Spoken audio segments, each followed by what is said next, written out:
Good morning, students.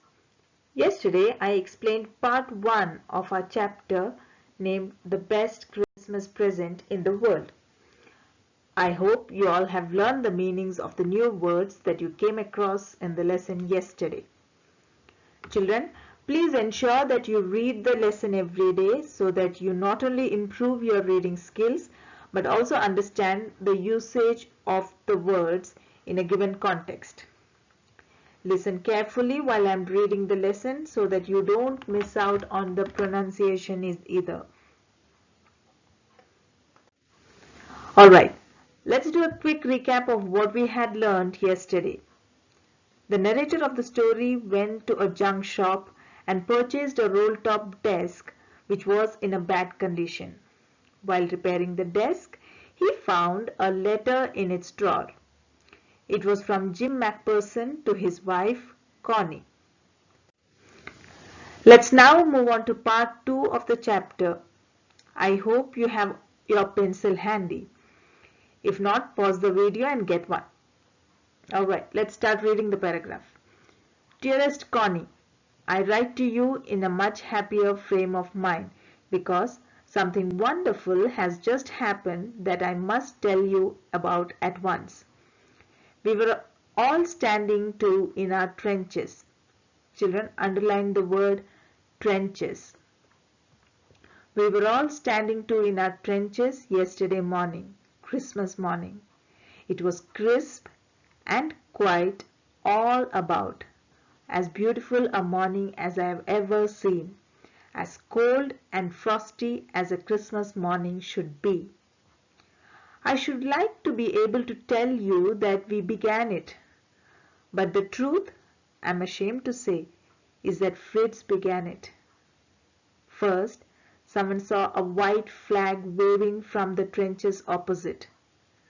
Then they were calling out to us from across no man's land. Children, underline the phrase no man's land, and there's this name Fritz in the second line. Underline that as well. I'll read that again. Then they were calling out to us from across no man's land. Happy Christmas, Tommy! Happy Christmas! When we had got over the surprise, some of us shouted back, Same to you, Fritz, same to you. I thought that would be that. We all did. But then suddenly one of them was up there in his grey greatcoat and waving a white flag. Don't shoot, lads, someone shouted, and no one did. Then there was another Fritz up on the parapet, and another. Keep your heads down, I told the men. It's a trick. But it wasn't. One of the Germans was waving a bottle above his head. It was Christmas Day, Tommy. It is Christmas Day, Tommy. Children, underline the name Tommy.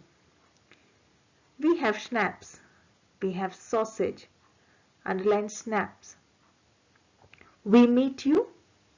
Yes. But by this time there were dozens of them walking towards us across no man's land. Underline the phrase no man's land. And not a rifle between them. Little Private Morris was first up. Come on, boys, what are we waiting for? And then there was no stopping them. I was the officer. I should have stopped them there and then, I suppose. But the truth is that it never even occurred to me I should. All along their line and ours, I could see men walking slowly towards one another. Grey coats, khaki coats, meeting in the middle. And I was one of them. I was part of this. In the middle of the war, we were making peace. Alright, students. The second part of the chapter begins with the actual letter. Jim wrote to Connie, Dearest Connie, something wonderful has happened today. Now Jim is the leader of the British Army and he is at the war front. They are fighting against the German army. Children, I asked you to underline the words Fritz and Tommy. Now Fritz is a nickname given to German soldier and Tommy is a nickname given to British soldier. As the soldiers didn't know each other's names, they used these nicknames to address each other. It was Christmas morning. Jim mentions that the soldiers were standing in their trenches. Now trench means a long narrow ditch. It is used by soldiers to hide from the enemy and also be in a position to aim at the enemy.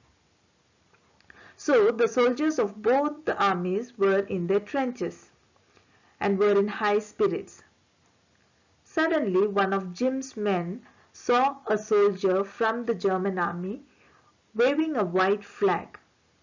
Children, what does waving a white flag mean? Well, it is a call for peace. When the German soldier waved the white flag, the British soldiers assumed that it must be a conspiracy. So, they were prepared to shoot the German soldiers when they moved forward. But one after another, all the German soldiers came out of their trenches and started walking towards the British army. All the while the German soldiers were waving the white flag. Seeing this, the British soldiers put their guns down and they rose from their trenches. Students, in this paragraph, we came across the phrase no man's land.